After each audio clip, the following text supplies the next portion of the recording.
not over it just because you fighting Jake Paul. Jake Paul ain't no type of demon. This is not like he about to go in there with Godzilla. You about to play around for 8 rounds, 2 minutes with a dickhead. You know what I mean? No disrespect, but you know, with somebody that think they know how to fight. This is a still. That's right. Gervonta Tank Davis versus me, baby. Big Paul, maybe? Easy. Too easy. It's too easy. Too easy. Floyd Mayweather has finally broken his silence on the highly anticipated bout between Gervonta Tank Davis and Jake Paul. In his first public remarks, Mayweather didn't hold back. He praised Tank's explosive power and skill, calling him one of the most dangerous fighters in the sport.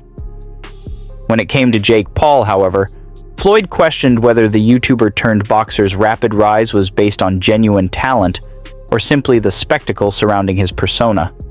Boxing has gone too far. Jake Paul is taking on Gervonta Tank Davis in an exhibition bout this November. The fight will be taking place in Atlanta between the cruiserweight and the 135-pounder, nearly a 100-pound difference between the two guys. This is absolutely insane. Let me know what you guys think about this in the comments down below. Mayweather Jr. later doubled down, making it clear that Jake Paul cannot truly compete with elite-level professionals. While he acknowledged Paul's ability to generate attention and build a following, Floyd stressed that hype is no substitute for years of grinding in the gym. He added that if Tank Davis were to face Jake Paul, it would be strictly for money, not credibility. In Floyd's eyes, the risk outweighs the reward. Defeating Paul adds nothing to Tank's legacy, while losing would be disastrous. But Jake Paul, I mean, as of right now, for what he's doing, it's good for what he's doing. But once he fights a real fighter, it's going to be bad. Have you been impressed? But one thing I like about him, one thing I do like about him, he's selling it. He's selling it, and he's making good money, and he's entertaining. I like it. Is he? And Floyd, there were many people who believe you're the most talented fighter ever, period. So whatever you say to this question, I think is important. Are you impressed? Does he have boxing ability, or is he just an entertainer who has a lot of fans and can promote a fight and has fought lesser opponents, or is he actually talented? As long as he continues to fight MMA guys and YouTubers, he's gonna continue to look good and shine. But once he fights a real fighter that can really fight, it's not gonna be that good. Many insiders share Mayweather's skepticism, dismissing Paul versus Davis as more spectacle than sport. British heavyweight Dave Allen bluntly stated that Davis could flatten Paul, calling the entire idea farcical. Promoter Eddie Hearn echoed the sentiment, suggesting that Tank might be more interested in chasing a huge payday than chasing championship glory, hinting that Davis may already be half checked out of the traditional boxing path. If you do fight, what weight would it be at? 195. It would be an exhibition. Okay, so it was going to be an exhibition, not sanctioned, but no restrictions. You can knock each other out and shit like that. It was going to be at a catch weight of 195 pounds, 10 rounds, 3 minutes.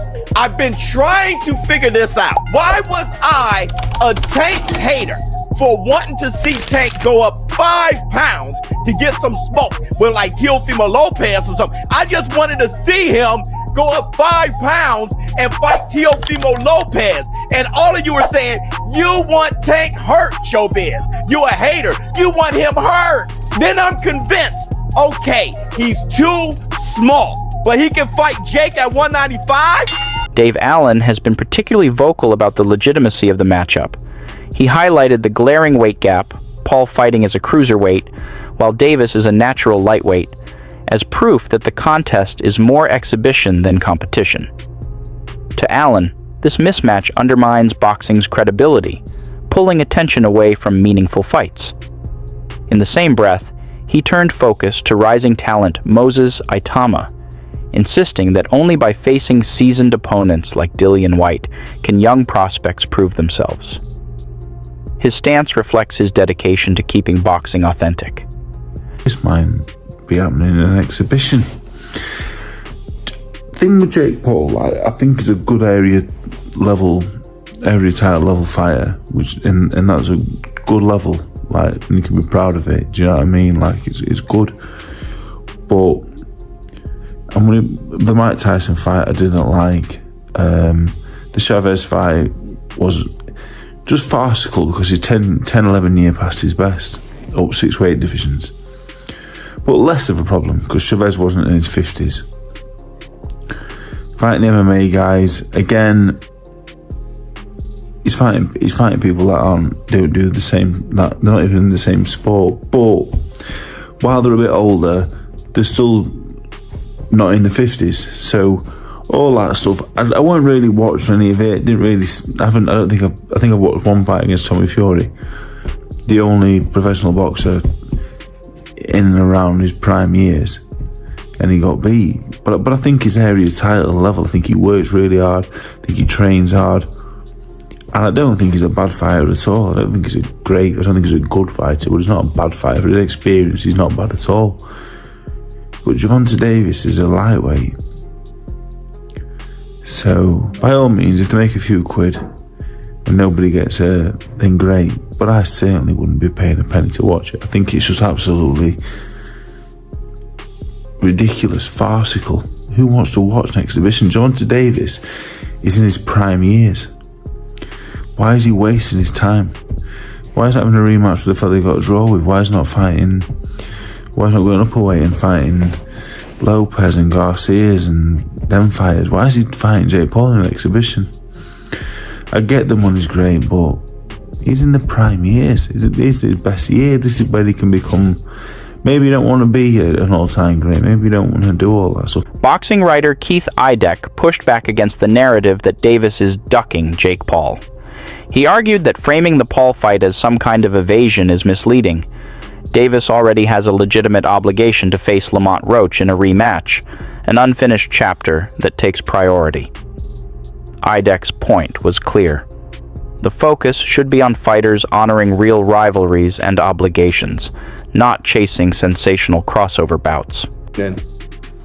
Well, I think as we discuss this, we should use air quotes when we call it a fight, because I don't see how any athletic commission, in this case the Georgia Athletic and Entertainment Commission, could sanction this as a legitimate boxing match. I think it has to be treated as entertainment to some degree, because you can't put someone they're 65 pounds apart in weight for the most part now. If you look at the cruiserweight limit and the lightweight limit, even if Jake Paul somehow got down to, let's just say 180, and I'm not sure that he'd be able to do that at this point because he's fought so high in weight. Let's just say he got down to 180. They're still 45 pounds apart in weight, and that's just not safe. So if this were to be treated as some sort of, even though they're calling it an exhibition, a legitimate athletic event, I don't know how you could do that, because it's just not safe for someone that big and someone that small to fight each other. That's why they have weight classes. And I just don't understand. I do understand that Netflix is into tentpole events, and people will watch this because they're into the spectacle of it all, and it will draw eyeballs. But does anything that anyone pitches that people will watch, does that make it a good idea? UFC boss Dana White has been surprisingly complimentary of Jake Paul despite their public clashes. In 2024, White admitted that Paul's promotional skills have brought new eyeballs to boxing, noting that he doesn't hate him and understands Paul is just seeking attention. He even praised Logan Paul, calling him brilliant for finding ways to capture mainstream interest. While White doesn't always see eye to eye with the brothers, he acknowledged their undeniable impact on combat sports. Jake said that I snort cocaine, that I'm a cokehead. My rebuttal to that was, I'll tell you what, you can test me for the next 5 years for cocaine if I can test you randomly for performance-enhancing drugs the next 2 years. And I never got a response on that. But other than when me and Jake Paul have gone back and forth with each other, I've never said anything to defame him. And then when he was talking about his fights being fixed, I don't think that people are actually saying that they're predetermined outcomes, that they're fixing the fights, with predetermined outcomes. They're saying if you're fighting a 60-year-old fucking guy that can barely walk to the fucking ring, right, and almost died 2 months before that, it's almost like a predetermined outcome. That's what they're fucking saying. Looking ahead to November 15th, 2025 at State Farm Arena in Atlanta, Jake Paul enters the exhibition bout with Davis holding undeniable physical advantages. Paul stands 6 feet 1 inch, nearly 8 inches taller, and outweighs Davis by roughly 65 pounds.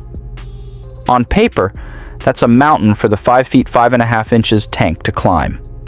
While Davis boasts knockout power and speed, the exhibition rules and massive size gap could blunt his usual dominance. Paul's confidence and strategy may allow him to exploit those advantages, raising the possibility of a shocking upset. Man, this fight has to be the most talked about thing that's going on in sports right now. And this fight has made us all hypocrites, really, and I'll tell you why. Also, I got to tell you guys who I think will win the fight and why I think Jake Paul wins the fight. I think either Jake Paul wins or it's a draw. No. No way. Nope. Since it's an exhibition, and we'll talk about that. But you saw at the beginning, this fight is just impactful. And as boxing pugilists, many of us, we hate this shit. But as boxing fans, you want real shit, right? You see Tank Davis versus Jake Paul. But then what you really want is what you're getting out of like Brian Norman Jr. and Devin the American Dream Haney. Show me my bitch then. Show me my bitch then. Show me my bitch then. Show me my bitch then. Yeah, I'm right here. I'm right here. Shut up. Your motherfucker. Shut up. Shut up. Shut up. What the fuck your security at, nigga? I don't need no right here. Yeah, what's up, nigga? What's up, nigga? You a bitch, nigga. You a bitch. Yeah, alright. You have Gervonta Tank Davis fanboys. I'm talking about huge fans of Tank turning over on him. I saw Tank Davis fans put up pictures of him as a clown and shit. Like, this is crazy. And I get it. I totally get it. But at the same time, it has revealed a huge amount of hypocrisy. Because guess what?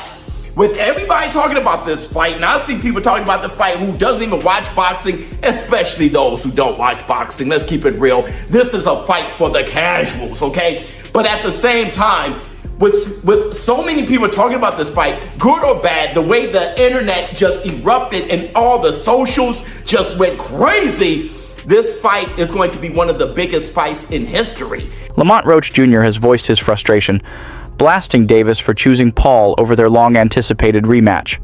Roach accused Davis of chasing financial gain instead of competition, calling the move a betrayal of boxing tradition.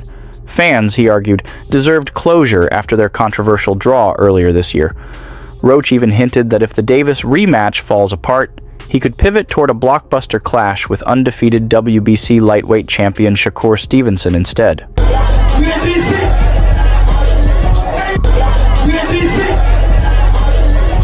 I told y'all from the beginning, man, that I got the skills to pay the bills. I've been telling y'all that. And I'm just glad I got to show it, honestly. I'm glad I got to show it. I appreciate, like I said before, I appreciate True Boxing Media. Some guys that didn't count me out. So that's just how I feel, man. I think I won. And, I can't wait to do it again. I can't wait to dance again. Meanwhile, many commentators have outright dismissed Paul versus Davis as a circus. They point to the extreme size difference, nearly 65 pounds and 8 inches, as proof that this isn't a legitimate fight, but a spectacle. Critics argue it resembles professional wrestling more than boxing, prioritizing money and attention over true competition. While hype may drive pay-per-view numbers, most observers remain unconvinced of its sporting value, warning that such stunts risk damaging the sport's integrity. Boxing Doctor News. Hold on to your seats, boxing fans. The fight we've all been waiting for is finally happening. Jake Paul versus Gervonta Tank Davis this November in Atlanta. But here's the twist. There's a massive weight difference. Paul, a cruiserweight, against Davis, who's never even hit 140 pounds. Is this fair? Is it safe? And get this. We don't even know if it's an exhibition or a sanctioned fight yet. But one thing's for sure, there will be a definitive outcome. So, who's got more to lose? The YouTube sensation or the lightweight champ? And what about those Anthony Joshua rumors Looks like we'll have to wait till 2026 for that showdown. This is boxing's biggest mismatch or the upset of the century in the making. What do you think? Drop your predictions below. They keep talking about Gervonta Davis as a possible fight, man. You like that fight? Because he's little, like he's your size. I like that. I like that. I mean, I like that, but you know, let's finish first this one because this one is a taller champion like that. So I have a lot of things to do in training camp. Is there ever any possibility that you would go back in the ring and fight someone like a Tank Davis? If you want, and if you come up to 147, then we can fight. He can't meet you at 140? 145 maybe. What happens? You have a lot of experience, but he's explosive. What would happen in that fight? Oh, that's not a problem for me. I'm an experienced fighter, so